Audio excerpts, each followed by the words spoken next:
He wasn't interested in the Ballon d'Or or individual awards. His reward was winning matches for the club he loved. Paul Scholes showed the world that you don't have to be the loudest person in the room to be the most important. His legacy is a testament to skill, humility, and an unwavering love for the beautiful game. His impact was profound.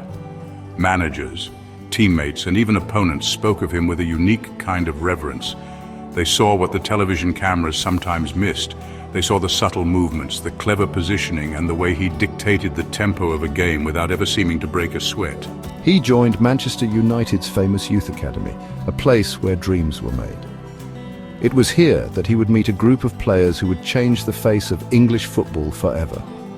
Together they would rise through the ranks, bringing an era of dominance to Old Trafford. Scholes was the quietest of them all, but his talent was impossible to ignore. He was the silent genius at the heart of it all. From his earliest days, Scholes was different. While others relied on speed or strength, he relied on his brain. He saw passes that nobody else could see. He understood the rhythm of a match better than anyone. This quiet boy from Salford was destined for greatness. His story is not one of flashy cars or celebrity status. It's a story of pure footballing talent. Scholes was born and raised in Salford, just a stone's throw from Old Trafford. He grew up on the streets where football was everything. He was a small, slightly built lad, often overlooked because of his size. But those who watched him play saw something special. They saw a mind that worked faster than anyone else's on the pitch. His quietness off the field was matched by an incredible intelligence on it. He didn't seek fame, he simply wanted to play football. That humble desire would eventually make him one of the most respected players of his generation, a true legend of the game. At Manchester United, a club built on superstars and global brands, Scholes was the silent heartbeat. He was the player his teammates looked for when the pressure was on. He was the one who could unlock any defense with a single, genius moment. In the roaring theatre of modern football, some players shout for attention. They crave the spotlight. Their celebrations are loud and their interviews are long. But then there are the quiet ones, the players who let their feet do all the talking. Paul Scholes was the master of this art. He was a midfielder who didn't need to raise his voice to command a football pitch.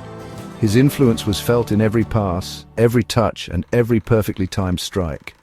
Over the next 2 decades, Paul Scholes would establish himself as one of the greatest midfielders Manchester United had ever seen. He was the embodiment of the club's philosophy attacking football, played with flair and determination. The boy from Salford had realised his dream. He wasn't just playing for Manchester United, he was at the very heart of the team, a true Old Trafford legend in the making. Scholes was a key part of this group, the quiet orchestrator who made everything tick. His vision and passing range were already at a level far beyond his years. His breakthrough into the first team was inevitable.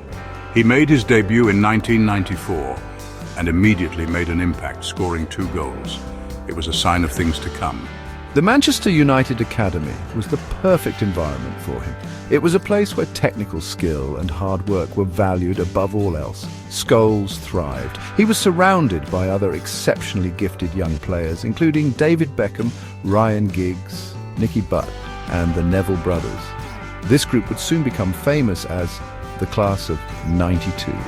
They pushed each other every day in training, forging a bond that would carry them to the very top of world football. He joined a youth system that was about to produce a golden generation of players. Even among this incredible crop of talent, Scholes stood out. Sir Alex Ferguson, the manager who would become a father figure to him, saw the raw genius in the quiet, red-headed boy. He knew that with the right guidance, this lad from Salford could become a central figure in his plans for the club. His talent did not go unnoticed. Manchester United's legendary scouting network spotted him playing for his local team, Langley Furrows. At the age of just 14, he was invited to train with the club he had supported his entire life. He spent countless hours with a ball at his feet, honing his skills on the local pitches and streets. It was clear from a very young age that he had a special connection with the ball. He could make it do whatever he wanted, a skill that would define his entire career. Paul Scholes' journey began in the working-class streets of Salford. It was here, in the shadow of Old Trafford, that his love for football was born. He wasn't a physically imposing child.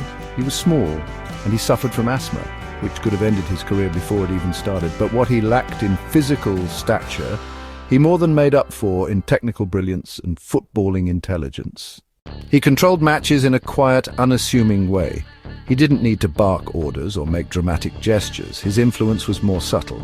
By simply being available for a pass or moving into space, he created options for his teammates. He set the tempo of the game, deciding when to slow it down and when to speed it up.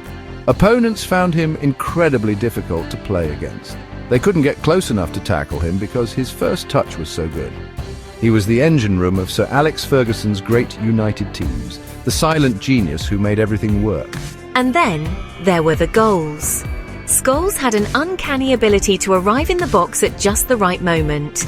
He was a phenomenal striker of the ball, capable of scoring thunderous long-range volleys that would leave goalkeepers helpless and crowds roaring in disbelief. He was the complete midfielder. His range of passing was simply breathtaking. He could play a short, simple pass to keep possession, or he could switch the play with a stunning 60-yard diagonal ball that landed perfectly at a teammate's feet. His vision was second to none. He saw the entire pitch like a chessboard, moving the pieces with his precise passes. Scholes' role in this team was unique. While Beckham had the pinpoint crosses and Giggs had the dazzling runs, Scholes was the team's brain. He operated from the centre of midfield, controlling the flow of the game. His playing style was a beautiful paradox. He wasn't the fastest, but he was always one step ahead. He wasn't the strongest, but he could shield the ball brilliantly. His genius was in his simplicity. He would receive the ball, look up, and deliver a perfect pass.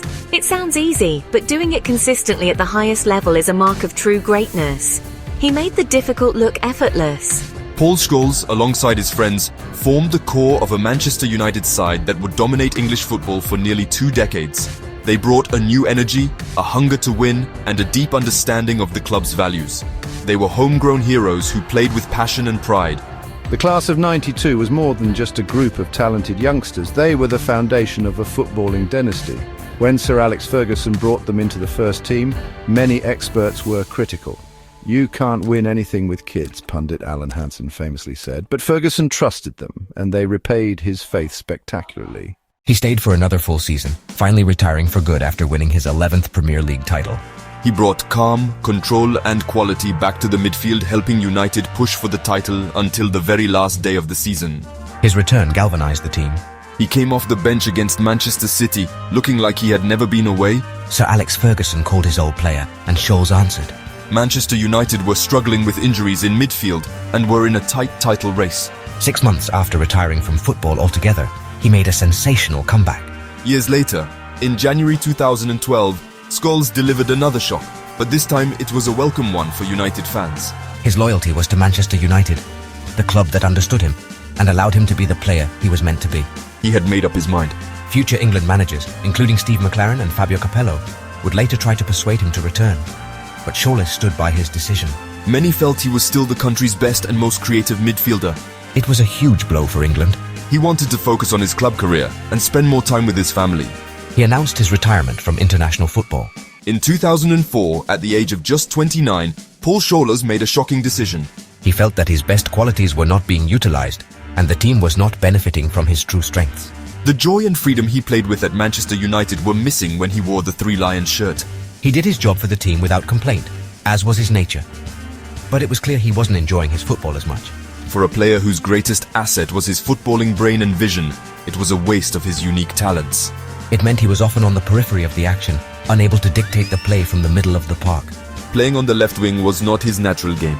This role limited his ability to influence the game in the way he did for his club. Scholes was often asked to play out of position, shunted to the left side of midfield to accommodate Gerrard and Lampard in the centre. However, managers struggled to find a system that could get the best out of all of them. On paper, it was a midfield filled with incredible talent. He earned 66 caps and was part of a so-called golden generation that included players like Steven Gerrard and Frank Lampard. For all his success at Manchester United, Paul Scholes' international career with England was, honestly, a source of frustration. The quiet lad from Salford, who became the midfield maestro of Old Trafford, has left an indelible mark on football, a lasting legacy built not on noise, but on brilliance. His career is a lesson in humility, dedication, and pure, unadulterated talent. He didn't need to tell everyone how good he was. He showed them every time he stepped onto the pitch. He was a footballer's footballer, admired by those who truly understand the game. He proved that substance will always triumph over style. In the end, Paul Scholes is the perfect example of a silent genius. His humility is as much a part of his legend as his incredible passing range or his spectacular long-range goals. He was always the ultimate team player, more interested in the success of the group than any personal glory. Yet, you would never hear him boast about his achievements. He was a serial winner, a cornerstone of the most successful period in the club's history. With Manchester United, he lifted 11 Premier League trophies, 2 Champions League titles and 3 FA Cups, among many other honours. He won everything there is to win in club football. They recognized his unique genius, his ability to control a game with his mind and his technique. This praise from his peers, the greatest players and managers of his era, speaks volumes. Pep Guardiola said he was in a league of his own.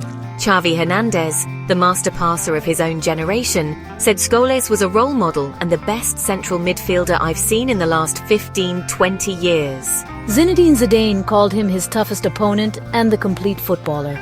It is defined by the respect he commands from the very best in the world. His legacy is not defined by individual awards or media headlines.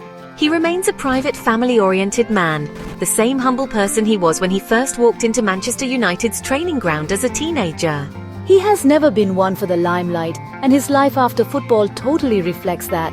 He has also had brief spells in management and coaching, most notably with his hometown club, Oldham Athletic, and as a co-owner of Salford City alongside his class of 92 teammates. He has ventured into punditry, where his honest and direct analysis is highly respected.